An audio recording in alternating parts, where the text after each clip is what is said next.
Subscribe करें और bell दबाएं ताकि कोई खबर रह न जाए।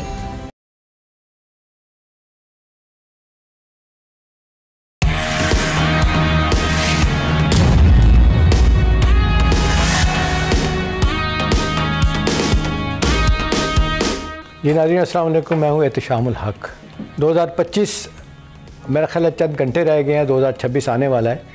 ये 2025 में क्या हुआ, इंटरनली एक्सटर्नली क्या क्या बड़े इश्यूज़ थे जिनका पाकिस्तान को सामना करना पड़ा, कौन कौन से बड़े चैलेंजेस थे। अच्छी बात है कि आज जिस तरीके से दुनिया पाकिस्तान को देख रही है, वो जो माज़त खां लहजा था हमसे डील करते वक्त, चाहे सियासी दुनिया के अदारे हों, मुल्क हों, इक़्तिसादी अदारे हों, अब वो सूरत हाल बदलती हुई नज़र आती है। बहुत सारी हैं पाकिस्तान ने सफारती सतह पे, अस्करी सतह पे जो कामयाबी समेटी हैं। उम्मीद तो हम यही करते हैं कि 2026 में भी ऐसा होगा। लेकिन एक इशू ऐसा है कि जिस पे हम बात कर सकते हैं कि वहाँ पे बहुत सारे इशू जो हैं वो अभी हल होने वाले हैं। वो है सियासी महाज। दर्जा हरारत सियासी तौर पे आप देख लें जितना ऊपर जा चुका है, वो नीचे आएगा, कैसे आएगा। हुकूमत ने PTI की गलतियों को डेफिनेटली कैपिटलाइज़ किया। आपने देखा जिस तरीके से 26वीं आइनी तरमीम 27वीं में आ गई, अब कहा जा रहा है 28वीं में भी आएगी। इससे क्या फ़र्क पड़ेगा, इस पर हम बात करते हैं। हम बात करेंगे जनाब आमिर रियाज साहब, सीनियर एनालिस्ट, बाखबर सहाफ़ी हैं, एक मुद्दत से प्रोफेशन में हैं, इंटरनली एक्सटर्नली दुनिया जहाँ की चीज़ों को बड़े गौर से देखते हैं, अपना दबंग अपना प्रोग्राम भी खुद करते हैं। आमिर साहब ये बताएं कि अभी ये तो बात मान ली गई कि पीपल्स पार्टी हो, PMLN हो, इत्तेहादी हो, उन्हें तो बड़े मज़े आ रहे हैं, वो इनकी PTI की गलतियों को जिसको कहते हैं हर लिहाज से फ़ायदा उठा रहे हैं और हुकूमत कर रहे हैं, और उनको सपोर्ट भी है, अस्करी क़यादत की भी है, और कई हवालों से बहुत अच्छी काम भी हो रहे हैं। जिस तरीके से टेक ऑन किया गया हिंदुस्तान को, सफारती मैदान में हमें कामयाबी मिली। ये सियासी तौर पे हम देख रहे हैं कि जमूद है, एक स्टेटस को है, चीज़ें ठीक नहीं हो रही। आपको क्या लगता है कि 2026 में अभी प्राइम मिनिस्टर ने बात भी की है, डायलॉग की ऑफ़र भी किया है, लेकिन यही कहा जा रहा है, वो कहते हैं कि जी हुकूमती सतह वाले कहते हैं कि जी आप आएँ बात करें, वो कहते हैं जी आपने तो हमें कुछ बात करने के लिए कुछ ऐसा एजेंडा ही नहीं दिया। या सादी साहब कहते हैं कि मेरे दरवाजे खुले हैं, आए ना बैठ के बात करते हैं। ये मतलब दोनों इफ्स एंड बट के साथ बात कर रहे हैं। तो आपको 2026 में सियासी तौर पे पाकिस्तान को कहाँ नज़र आता है? ये जो आपने इब्तिदाई कलमात में बिल्कुल सही बात की कि पाकिस्तान को 2025 में बैनुल-अक़वामी महाज पे यकीनन कामयाबियाँ मिली हैं। अमेरिका के साथ ताल्लुकात जो है इस्तवार हुए, दोबारा गर्मजोशी आई। उसमें मई में हमने जो है भारत को एक मतलब है सबक सिखाया है। हमारे सऊदी अरब से दिफाई मुआहदे हुए हैं, तमाम बड़ी अच्छी इंडिकेशंस हैं। दीगर मुस्लिम ममालिक के साथ भी दिफाई ताउन में हमारा इजाफा हुआ है पाकिस्तान के। लेकिन दो बड़े चैलेंजेस हैं अगर हम दाखिली सतह पे बात करें। हमारी मईशत पनप के नहीं दे रही है, तो पहला है, और दूसरा जो है उसी के बतन से फूटता है कि जी हमारी जो सियासत है उसमें इत्तेदाल नहीं है, वो महाजराई का शिकार है। उसमें हम देखते हैं कि उसकी हिद्दत में इजाफा हो रहा है। अब जो है इसके खिलाफ जो है हुकूमत के लिए सड़कों पे चैलेंज नहीं बन रही, लेकिन मुल्क में एक बुरानी कैफियत की एक सूरत हाल है।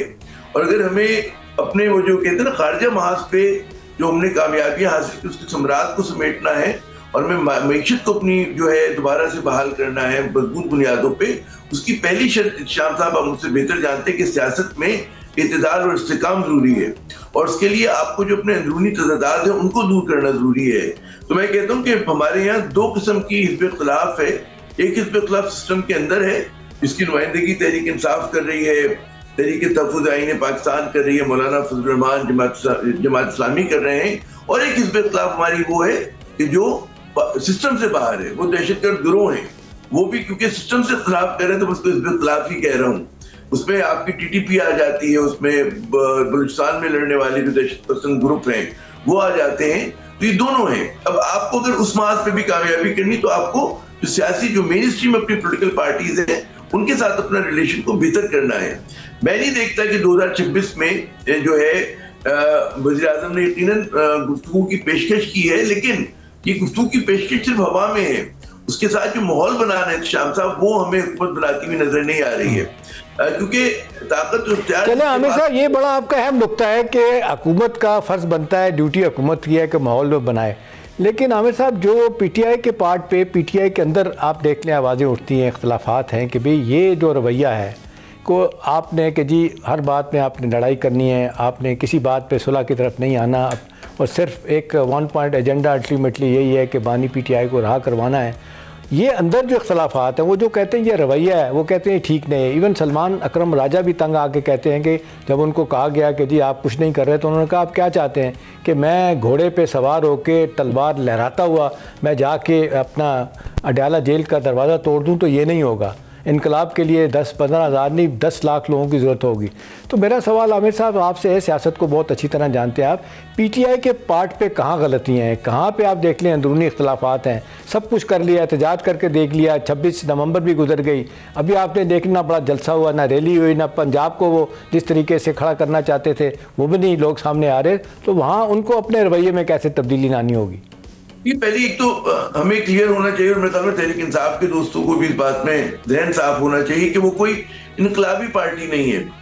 कि वो जो इनकलाब की बात करते हैं इनकलाबी पार्टी नहीं है। इनकलाबी पार्टी का जो कदोखाल होते हैं वो दूसरे होते हैं। एक main stream democratic political party है, मुतवस्सित तबके के लोग हैं, अपर मिडिल क्लास के लोग हैं, लोअर क्लास के लोग हैं उसमें। तो उनसे आप ये तवक्को करें कि वो सिस्टम को तोड़ने के लिए, और मेरे ख्याल में पीटीआई का भी मंशा ये नहीं है कि सिस्टम को तोड़ें, क्योंकि इनकलाब का मतलब तो होता है कि सिस्टम को तोड़ना। तो वो मेरे ख्याल में ना पाकिस्तान अफोर्ड कर सकता है, ना ये उस तरह की कोई जमात है। लेकिन यहाँ पर जो हम पीटीआई की गलतियों की बात कर रहे हैं, मेरे ख्याल में उनकी गलतियों को हम दरगुजर कर सकते हैं। इसलिए कर सकते हैं कि वो क्या कह रहे हैं उनके साथ। एक तो वो कहते हैं कि इलेक्शन, चले आमिर साहब ये बड़ा अहम नुक्ता है आपका कि गलतियों को दरगुजर किया जा सकता है, लेकिन आप उससे ज़्यादा समझते हैं कि ये 9 मई को जो अगर अंडू नहीं करती उनकी क़यादत, चले माफ़ी नहीं मांगती तो रिग्रेट ही कर लें, वो इस तरफ आने के लिए तैयार नहीं। और दूसरी तरफ आप देख लें वो यही कहते हैं कि भाई ये तो नहीं हो सकता कि आपने 250 जगहों पर जाके आपने फ़ौजी तनसीबात पे हमले किए, अपने शोधा के मॉन्यूमेंट को नुकसान पहुंचाया, और उसके बाद आप माने भी ना, और उल्टा आप ये कहेंगे आपने खुद करवाया फॉल्स फ्लैग ऑपरेशन। तो आप नहीं समझते कि ये अस्करी क़यादत हो, अदारे हों, रियासत हो, उनके लिए एक्सेप्टेबल नहीं हो सकता? तो आप नहीं समझते कि यहाँ पे पीटीआई को कम से कम इस मामले पे कोई जिसको कहना चाहिए स्ट्रेटजी बनानी चाहिए? वैसे आप देख लें अनऑफिशियली क्या ऑफिशियली बैरिस्टर गौहर माफ़ी मांग चुके हैं कि हमसे गलती हुई थी। और मुझे याद है अपने कैसर साहब, इनके जो असद कैसर, वो कहते हैं कि जी हमारे बच्चों से गलती हुई थी, लेकिन बानी पीटीआई मानने के लिए तैयार नहीं। सोशल मीडिया टीम उनकी रोज़ाना इस हवाले से कुछ ना कुछ कहती है। तो आप नहीं समझते कि जहाँ हुकूमत को हम कहते हैं कि कंसीड करे, पीटीआई भी अपनी जिसको कहते हैं सफ़ों में को मामलात को ठीक करे? नहीं, बिल्कुल आप सही कह रहे हैं। देखिए 9 मई जो है वो तो उसको इदारे हमारे भुलाने को और माफ करने को तैयार नहीं है, बात तो वाज़ेह हो गई है। मगर 9 मई के वाक़े के बाद फिर हमने देखा कि 8 फरवरी के इलेक्शन भी हुए, कि जिसने पीटीआई के हक में बहुत ज्यादा खिलाफ तवक्को लोग तवक्को नहीं कर रहे थे, लेकिन पीटीआई के लोगों को पार्लियामेंट में भेजा, असेंबलियों में भेजा। तो ये भी हकीकत है। तो समझना ही चाहिए कि अगर आप कहते हैं कि जी पीटीआई, और करना चाहिए पीटीआई को, मदद को करें या उस पर रिग्रेट का इजहार करें, लेकिन उससे पहले अगर कहते हैं ना कि कवर्ड तरीके से कि भाई अगर आप ये करते हैं तो उसके बदले आपको ये मिलेगा। सियासत में आप उससे बेहतर जानते हैं, आपको बहुत ज्यादा तजुर्बा है कि क्विड प्रो को होता है कि आप कुछ देते हैं तो उसके बदले कुछ हासिल भी करते हैं, सब है ना। तो वो मेरे ख्याल में नहीं है। मैं जिन गलतियों की दरगुजर करने की बात करता हूँ 9 मई के तनाजुर में नहीं है। 9 मई तो क्योंकि हो चुका, उसके बाद फरवरी 8 के इंतखाबात हो गए। पीटीआई को शिकायत है ना कि भाई हमारा इलेक्शन चोरी हुआ, उसके बाद हम पे झूठे मुकदमात कायम किए गए, और उसके बाद जो है वो ऐसी गुफ्तगू करते हैं जो हमारे हुकूमत को, एस्टेब्लिशमेंट को पसंद नहीं आती। तो उसके बारे में मैं कहता हूँ कि भाई आपको उसमें तड़पने और फड़कने की। इलेक्शन तो पाकिस्तान में आपने भी कवर किए हैं, 10-11 इलेक्शन हुए हैं, मैंने भी सारे कवर किए हैं। सारे के सारे इलेक्शन आपने देखा कि ऐसा ही हुआ है। 71 का इलेक्शन हुआ था, सही तो मुल्क टूट गया। अभी यही बात लोग करते हैं कि जी 2018 में जब इनको लेके आए थे, सबको पता है कि जी कैसे आए थे, वो 25 से 30 सीटें एडिशनल दिलवा के पीटीआई को लाया गया था। यही बाकियों का हाल है। वो नून वाले कहते हैं कि जी अच्छी भली हुकूमत चल रही थी, हमें हटा दिया गया।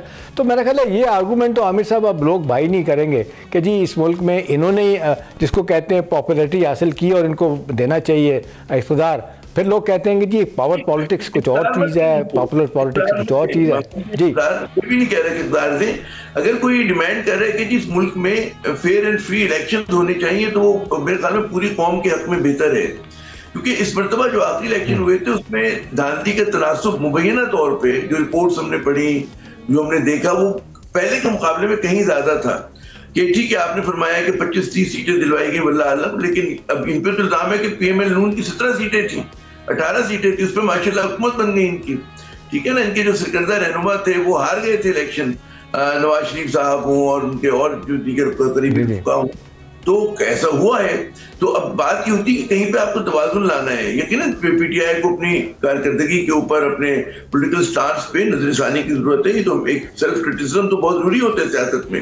लेकिन जो मेरा अर्ज करना है कि माहौल पहले हुकूमत बनाती है कि हुकूमत क्या इंटरेस्टेड है, या एस्टेब्लिशमेंट को सोचना चाहिए कि हमारे मुल्क की सबसे मजबूत मोतबर इदारा एक तरफ है और एक मकबूल सियासी जमात एक तरफ है। इनके दरमियान खींचातानी मुल्क के लिए अच्छी नहीं है।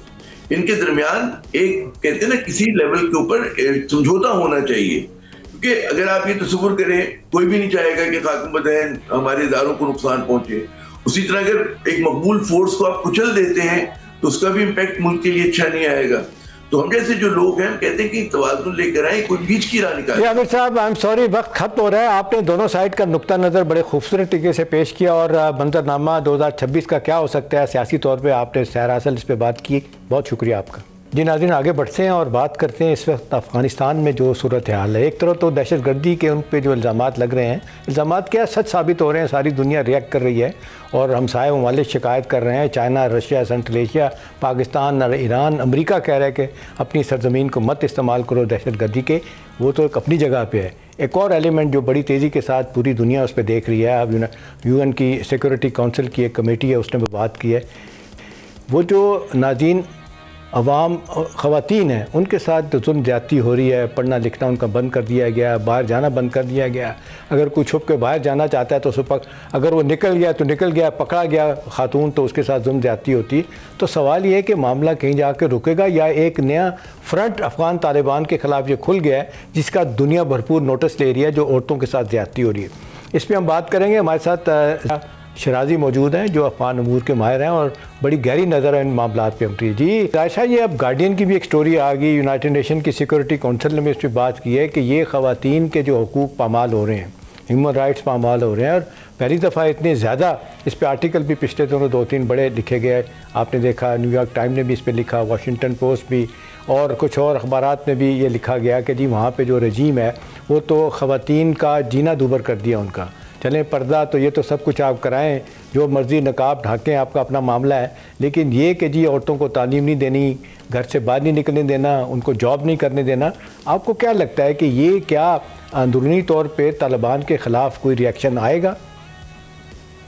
देखिए एहतशाम साहब, सबसे ज़रूरी तो ये कि अभी जो हाल ही में एक रिपोर्ट में दोबारा ये वाज़ेह तौर पर बताया कि अफ़गानिस्तान के अंदर जो मुल्ला हैबतुल्लाह और उनकी जो रजीम है वो उनके पास जो है वो अनराइवल्ड पावर्स हैं। मतलब है उनकी ताकत को कोई नहीं चैलेंज कर सकता और जो फैसले वो करते हैं वो मेरे ख्याल में डिक्टेटरशिप के ऊपर मबनी और अपनी मर्जी से करते हैं, कोई निज़ाम नहीं है।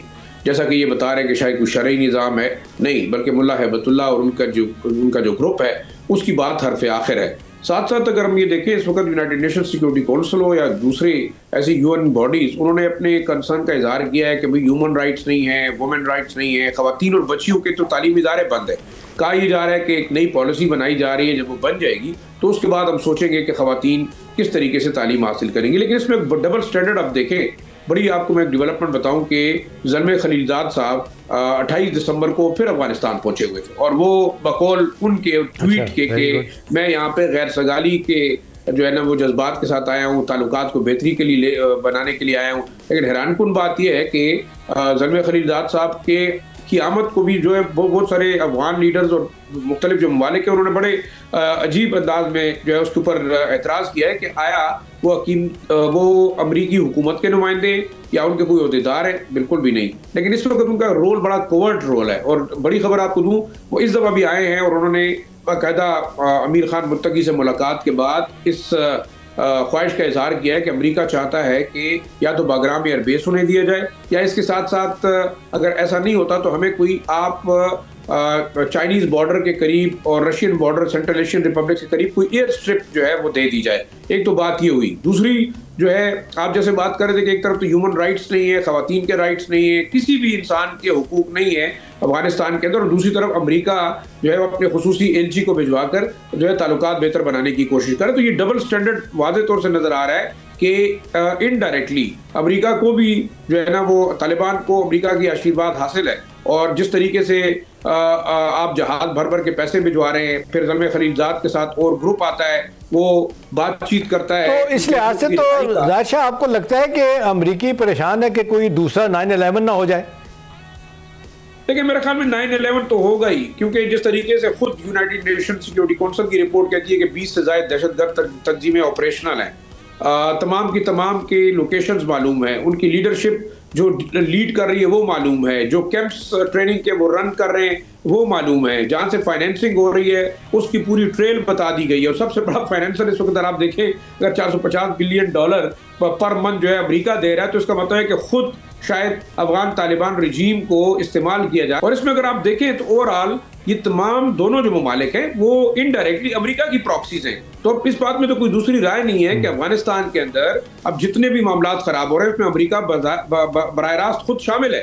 इससे पहले उन्होंने इंडियंस के थ्रू एक प्रॉक्सी जंग पाकिस्तान के खिलाफ इम्पोज करने की कोशिश की थी। अब आप देखेंगे डायरेक्ट डील हो रही है। लेकिन एक जो बड़ी डेवलपमेंट है वो है सिराजुद्दीन हक्कानी का उठना। एहतशाम साहब, सिराजुद्दीन हक्कानी साहब बिल्कुल खड़े हुए हैं और कंधार तालिबान के खिलाफ उन्होंने एक रियासत से रिवोल्ट किया है। जो आप बात कर रहे थे कोयर्जन की, इसी हवाले से सिराजुद्दीन हक्कानी ने भी कहा है कि अफगानिस्तान के अंदर खौफ की फजा के अंदर हुकूमत नहीं की जा सकती, लोगों को डरा के हुकूमत नहीं की जा सकती। दूसरा देखिए, कंधार में उन्होंने एक बड़ा क्लियर मैसेज दिया। एक मदरसे की दस्तारबंदी के बाद जो खलीफा सिराजुद्दीन हक्कानी है वो लोगों में घुल मिल गए, लोगों ने आके उनके हाथों पे बोसा दिया। तो ये एक मैसेज है हैबतुल्लाह और मुल्ला याकूब की रिजीम को कि अगर सिराजुद्दीन हक्कानी खड़े होते हैं तो मेरे ख्याल से फिर जो है बहुत मुश्किल होगा अफगान तालिबान रिजीम को सर्वाइव। लेकिन जाहिर है इस सारे मामले में इम्पोर्टेंट क्वेश्चन तो ये बनता है कि ये जिस तरीके से आप जिक्र कर रहे हैं और ख़ास तौर पे हैबतुल्लाह साहब जो हैं, खमज़ादा हैबतुल्लाह, उनको हर चीज़ मजहबी एंगल से देखना और उसी पे अमल कराना और कोई परवाह ना होना दुनिया कहती है, उनके ओपोनेंट्स क्या कहते हैं उनको कोई परवाह नहीं कि दुनिया कह रही है कि जी अबूरी हुकूमत 4 साल की थी कहाँ चली गई है। उन्हें कोई परवाह नहीं कि जनाब वो 30% लोगों को भी रिप्रेजेंट नहीं करते जो इतलात आती हैं। तो आप उनको नहीं लगता कि उनके रजीम को कोई थ्रेट हो सकता है, कोई रजीम चेंज हो सकती है, नॉर्दर्न अलायंस बाकी, और ख़ास तौर पे जो जिस तरह आप जिक्र कर रहे हैं सिराजुद्दीन हक्कानी का, तो ये जो नेक्सस मुल्ला याकूब का है और हैबतुल्लाह का है, तो आपको लगता है सिराजुद्दीन हक्कानी किसी और के साथ मिल के, नॉर्दर्न अलायंस वालों के साथ मिल के कोई रजीम चेंज की तरफ जा सकते हैं? देखिए मेरे ख्याल में अब तो बिल्कुल वाज़ेह ऑन द वॉल, देखिए इंटरनेशनल कम्युनिटी प्रेशर डाल रही है।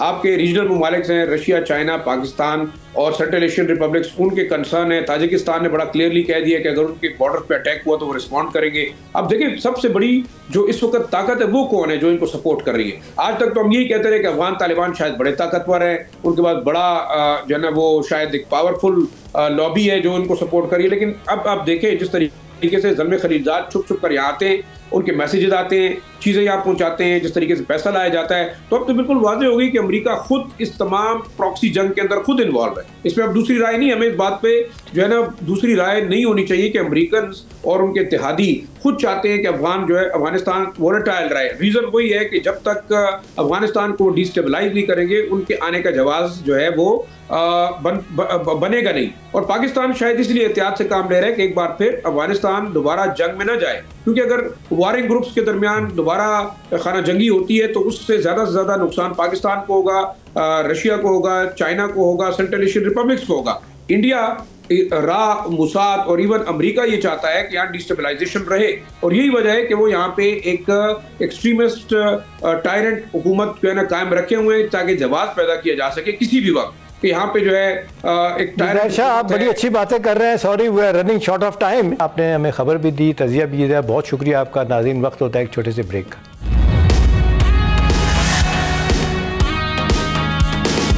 वेलकम बैक नाज़रीन। भारत एक दफ़ा फिर मनफी ख़बरों के हवाले से सबसे आगे है।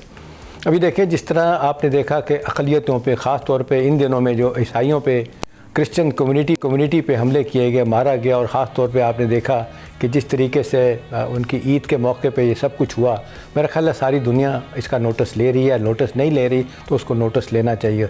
और मैं तो ज़ाती तौर पे समझता हूँ कि प्रेसिडेंट ट्रंप ने, मुझे याद आ रहा है इस बात को देखते हुए किस तरीके से जनूबी अफ्रीका के प्रेसिडेंट को उनके साथ ऑलमोस्ट उनको बेइज्जत किया था वाइट हाउस में बुला के।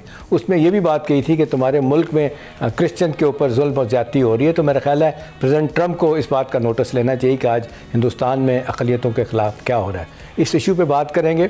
हमाद उरहेला हमारे साथ हैं, लीगल एक्सपर्ट एनालिस्ट हैं, उनसे बात करते हैं। जी हमाद, ये जो हम देखते हैं बैक टू बैक ख़बरें आ रही हैं, जिस तरीके से जुल्म ज़्यादती हो रही है, आपने देखा कि सिख हों, ईसाई हों, और उसके बाद आप देख लें मुसलमान हों, निचली सतह के हिंदू हों, ये जुल्म ज़्यादती जो अननोटिस जा रही है या इस पर कोई इतना रिएक्शन नहीं हो रहा, हो भी रहा है तो मोदी गवर्नमेंट अनमूव्ड है। अभी तो आप देख लें यूनाइटेड नेशन की रिपोर्ट कितनी सख्त इनके ख़िलाफ़ आई है। फिर आप देख लें बाहर के अखबारात भी मुसलसल लिख रहे हैं कि इस वक्त जो अक़लियतों के साथ ज़्यादती हो रही है। तो आपको लगता है कि कोई जूं रेंगेगी मोदी सरकार पर, ये जो इतना जुल्म ज़्यादती कर रहे हैं, दुनिया इसका नोटिस ले रही है, इसका कोई फ़र्क पड़ता हुआ नज़र आ रहा है आपको? सर, सबसे पहले आपकी इजाज़त से मैं एक चीज़ क्लैरिफाई करना चाहता हूं कि अक्सर जब भी हम किसी मुल्क के बारे में बात करते हैं तो आगे से बात आती है कि वो उनका अंदरूनी मामला है। अदम मजहबी अदम बर्दाश्त, इंतहा पसंदी जैसे मसाइल ये समाजी मसाइल नहीं हैं, ये कोई आम इखलाकी मसाइल नहीं है। कोई मुल्क ये नहीं कह सकता इस मामले की हद तक कम से कम कि ये उनका अंदरूनी मामला है और वो इससे खुद निपट लेंगे। ये अदम मजहबी बर्दाश्त जो है और इंतहा पसंदी, ये एक ऐसा मर्ज है, मरीज को तो खाई जाता है, लेकिन उसके इर्द गिर्द जो मौजूद लोग होते हैं, जो शहर, मुल्क या खित्ते होते हैं, ये उनको भी अपनी लपेट में ले लेता है। लिहाजा ये पूरी दुनिया के लिए एक खतरा होता है। हम आए दिन देखते हैं कि ऐसी सोच से ताल्लुक रखने वाले लोग दुनिया के किसी कोने में भी चले जाएं तो वहां जाके वो उस मुल्क के कानून भी पामाल करते हैं और अपने इर्द गिर्द के लोगों को भी जहन साजी शुरू कर देते हैं अपने ख्यालात के मुताबिक। लिहाजा ये जहां तक बात है इंतहा पसंदी की और मजहबी अदम बर्दाश्त की, ये एक इंतहाई संजीदा कानूनी और बैनुल अक़वामी मसला है।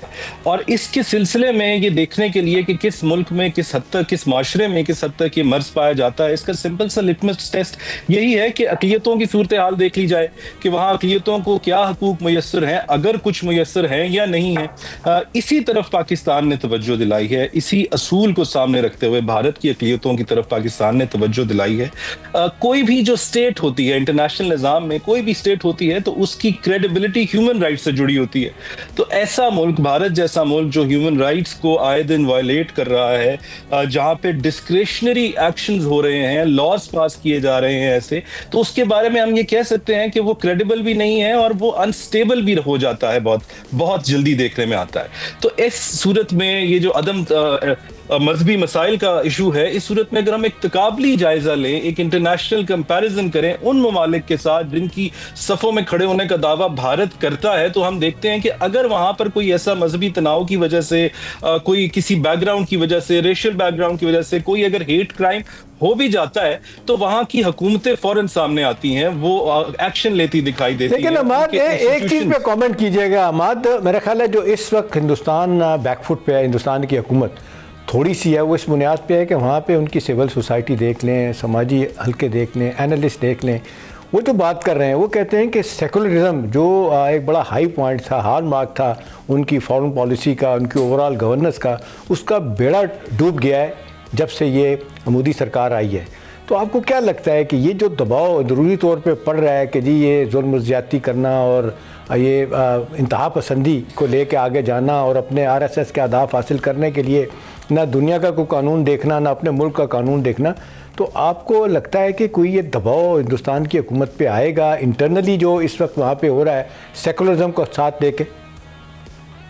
देखिए, जो मैं बात कर रहा था कि देखिए, अगर हम ये अपने आप को कहते हैं कि हम एक डेवलप कंट्री हैं तो इन्हें अपने डोमेस्टिक हालात के ऊपर नजरसानी करनी चाहिए। आपने एक जुमला बड़ा दुरुस्त बोला कि ये मोदी हुकूमत के दौरान ये तमाम मामलात हमारे सामने आ रहे हैं। हम देखते हैं कि लोगों को जलाया जाता है, पीटा जाता है, जत्थे उनके ऊपर चढ़ जाते हैं, खवातीन को उनकी लिबास की वजह से हरासा किया जाता है।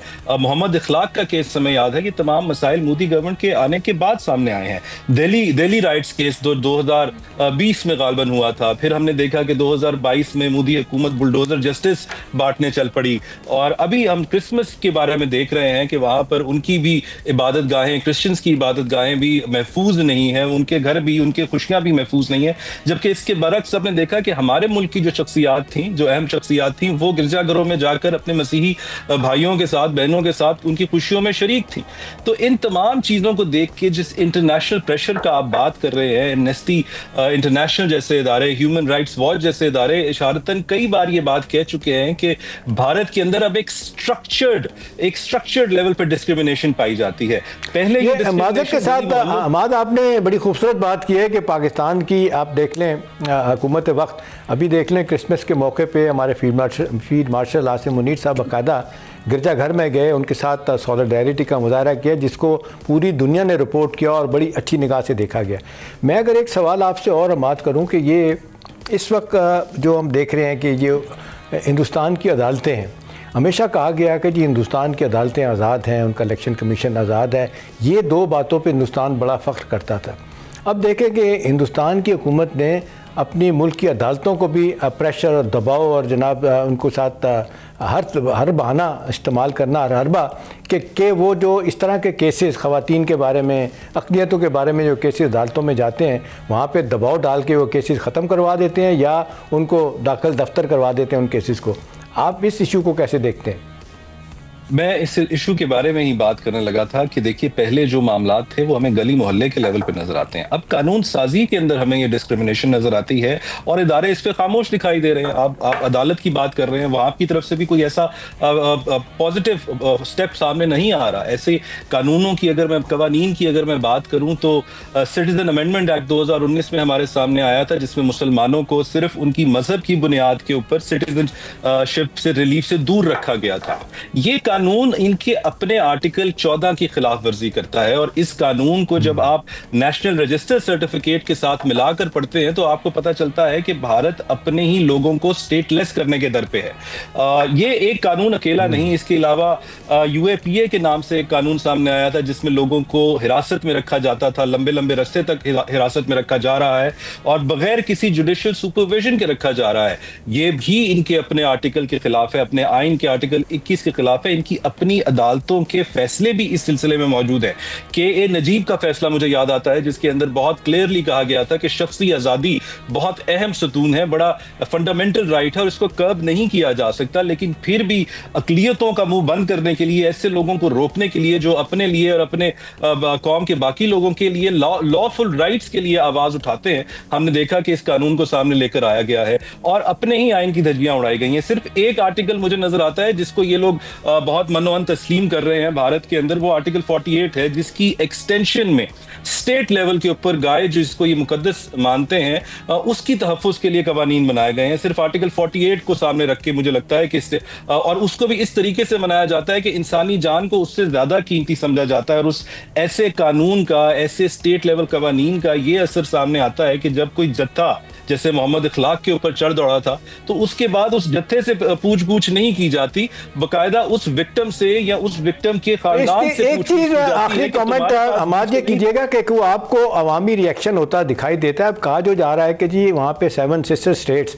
जहाँ पे कहा जाता है इंसर्जेंसी है, बगावत की बातें हो रही हैं, आपको लगता है कि वहाँ पे जो फिजा बन रही है इस इंतहा पसंदी के ख़िलाफ़, मजहबी मुनाफरत के ख़िलाफ़, जुल्म ज़्यादती के ख़िलाफ़, इवन ख़वातीन के ख़िलाफ़, तो कोई सेंस प्रिवेल करेगी हिंदुस्तान की हुकूमत के ऊपर कि भाई अब तो हमारी रियासतों के अंदर लोग बातें कर रहे हैं, इस इंतहा पसंदी की वजह से वो अलहदगी पसंद तहरीकें जो है ना वो जोर पकड़ रही हैं?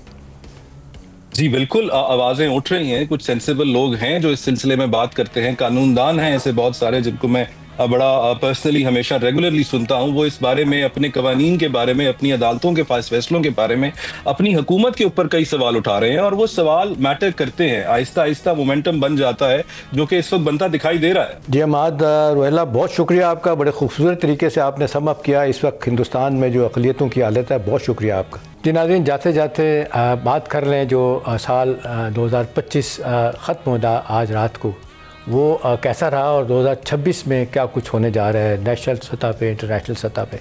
इम्पॉर्टेंटली देखा जाए तो 2-3 चीज़ें बड़ी अहम हैं। ये साल पाकिस्तान के लिए जहाँ बहुत सारी सफारती, अस्करी और सियासी मिलिट्री कामयाबी भी लेके आया, वहाँ पे हमने देखा कि इकोनॉमिक फ्रंट पे भी कुछ मुश्किलात रहीं, दहशतगर्दी के चैलेंजेस भी रहे, हिंदुस्तान और अफ़गानिस्तान के दरमियान जो नेक्सस है उससे पाकिस्तान को जो नुकसान हुआ ये हो रहा है। लेकिन इसको इस अंदाज से देखना चाहिए दहशतगर्दी को कि एक अरसे से जो हो रही है, आज पूरी दुनिया इकट्ठी हो गई है। आज जितना मुश्किल वक्त आ गया है अफ़गानिस्तान पे और बाद में हिंदुस्तान पे कि ये दहशतगर्दी का नेटवर्क को चला रहे थे और चला रहे हैं, पाकिस्तान में भी, पाकिस्तान से बाहर सेंट्रल एशिया बाकी जगहों पे दुनिया आज उनका नोटिस ले रही है। इस लिहाज से तो मैं समझता हूँ बहुत बड़ी डेवलपमेंट है दहशतगर्दी के कॉन्टेक्स्ट में। अगर से लॉन्ग वे टू गो, हमें बहुत कुछ करना है, चैलेंज हमारे बहुत ज़्यादा है। लेकिन जिस अंदाज से आपने देखा पाकिस्तान के ताल्लुकात सफारती सतह कोई ले लें, अमेरिका के साथ बहुत अच्छे हुए, इसी तरह यूरोपियन यूनियन और फिर आपने देखा कि मिडिल ईस्ट के ममालिक के साथ आज पाकिस्तान जितने ज़बरदस्त तरीके से रेलेवेंट है, एक बड़ा एक्टिव प्लेयर है, वो कहते हैं फोर्स टू रेकन विद। उस लिहाज से देखा जाए तो पाकिस्तान की अहमियत बहुत ज़्यादा बढ़ गई है। जो पाकिस्तान को लोग हल्का लेते थे मुल्क में और मुल्क के बाहर, उनको अंदाज़ा हो गया है कि आज पाकिस्तान वो पाकिस्तान नहीं रहा जो एक अरसे से था। ठीक है, आज भी हमारे चैलेंजेस बहुत ज़्यादा हैं, बहुत कुछ करने की ज़रूरत है, लेकिन मेरा ख्याल है जिस अंदाज से पाकिस्तान ने अपनी फॉरेन पॉलिसी को कंडक्ट किया, जिस अंदाज से पाकिस्तान ने और दोस्त बनाए, दुश्मनों को कम करने की कोशिश की, मेरा ख्याल है वो बड़ी कामयाबी है। और मिलिट्री सतह पर आप देख लें, अस्करी सतह पर पाकिस्तान ने अपना लोहा बनवाया। आज आप देख लें पाकिस्तान ने जो माहिदा किया, दफाई माहिदा सऊदी अरब के साथ, आज 8 ममालिक और भी उसमें शामिल होने के तैयार हैं, जिसमें बांग्लादेश भी शामिल है। तो पाकिस्तान को आज बड़ी, जिसको कहते हैं इज़्ज़त की निगाह से देखा जा रहा है। वो मालिक जो पाकिस्तान के बारे में कहते थे इनके पास क्या है, उनको समझ आ गई है कि पाकिस्तान क्या कुछ है। और इसमें मैं आपको बताऊं नाज़रीन के जो इम्पोर्टेंट चीज़ है, मई की जंग जो हुई है, इसमें जो सारी दुनिया एक नई चीज़ का रिकग्नाइज़ कर रही है, एक्नॉलेज कर रही है, वो ये है कि किस तरीके से पाकिस्तान की एयरफोर्स ने अपने जहाज़ों में इंटेलिजेंस का सिस्टम लगाया और जिसका हिंदुस्तान को पता ही नहीं चला। और आज बड़े बड़े वेस्ट के अदारे भी सोच रहे हैं कि ये इंडिजिनस था जो सब कुछ पाकिस्तान एयरफोर्स ने डेवलप किया। और जिस तरीके से led by field marshal Asim Munir ये जंग लड़ी गई, मेरा ख्याल है सदियों जानी जाएगी। पाकिस्तान ने, हमने देखा कि जिस तरह आप देख लें कि हमारी मगरबी सरहदों पे और उसके बाद मशरक़ी सरहदों पे जो सूरत हाल अभी भी हम देख लें परेशान कुन है। लगता है कि आइंदा आने वाले दिनों में ये बहुत सारी चीज़ें जो है ना इस हवाले से बेहतर होंगी और पाकिस्तान का इमेज और परसेप्शन जो बहुत बड़ा है ये होपफुली आगे जाएगा। इकनॉमिक फ्रंट पे हमें बहुत कुछ करने की ज़रूरत है, आम आदमी के लिए कुछ करने की ज़रूरत है। मईशत के हवाले से भी देखें, अभी IMF के जंगल में फंसे हुए हैं, वो तो ग्रोथ वर्सेस स्टेबलाइजेशन, वो तो ग्रोथ तो आएगी नहीं जब तक उनके, वो तो कहते हैं जी बेल्ट टाइटनिंग करें, आप ऑस्टेरिटी करें, डेवलपमेंट पे मत खर्च करें, अपने खसारे पहले पूरे करें। तो वो जब तक हम उसके चंगुल से नहीं निकलते हम डेवलपमेंट नहीं कर सकते। ग्रोथ जो हम 6% चाह रहे हैं, जिसके बाद गुर्बत का खात्मा होगा, जॉब क्रिएशन होगी, उसमें भी वक्त लगेगा। अब ये जो कह तो दिया प्राइम मिनिस्टर ने भी, बाकी लोगों ने भी कि जी अभी आखिरी हमारा ये जो 26वां है IMF को प्रोग्राम, इसके बाद नहीं होगा। तो अब देखते हैं किस तरह होता है और किस तरह नहीं होता। आखिरी इंपॉर्टेंट बात मेरा ख्याल बहुत ज़्यादा है जो मेरी नज़र में 2026-25 की है, जयशंकर की मुलाकात वज़ीर ख़ारजा की हमारे अयाज सादिक से हुई है बांग्लादेश में, ढाका में, वो बड़ी इंपॉर्टेंट है। जिस तरीके से वो खुद चल के आए जयशंकर और उनसे मुलाकात की, मेरा ख्याल है कि पाकिस्तान और अमेरिका अपना हिंदुस्तान के ताल्लुकात को बेहतर करने के लिए मुझे लगता है एक सोची प्लानिंग है। हिंदुस्तान को सब के मुल्क के अंदर, मुल्क के बाहर बहुत मुखालफत हुई, इसको इस्तेमाल किया आपने, क्रिकेट में भी आप ले गए, आप खेलों में भी आप ले गए, अपनी सियासत को और हाथ नहीं मिलाया। आज खुद आपके लोग आपकी मुखालफत कर रहे हैं। शायद ये वही प्रेशर है कि जयशंकर ने मुलाकात की। तो मेरा ख्याल है, मुझे ज़ाती तौर पर अगर पूछें तो 2026 की बहुत बड़ी खबर लगती है। उम्मीद तो यही करते हैं कि 2026 का साल भी हमारे लिए कामयाबियाँ लेके आएगा, इकोनॉमिक फ्रंट पे, सिक्योरिटी के फ्रंट पे, अस्करी मैदान में, और जो हमने थोड़ी बहुत हमने अच्छे अपने अहदाफ पूरे किए हैं, आइंदा भी उनको लेके आगे चलते रहेंगे। नाज़रीन, आपने प्रोग्राम देखा, बहुत शुक्रिया अदा करता हूँ। वक्त खत्म होता है, इजाज़त चाहता हूँ। अल्लाह हाफ़िज़।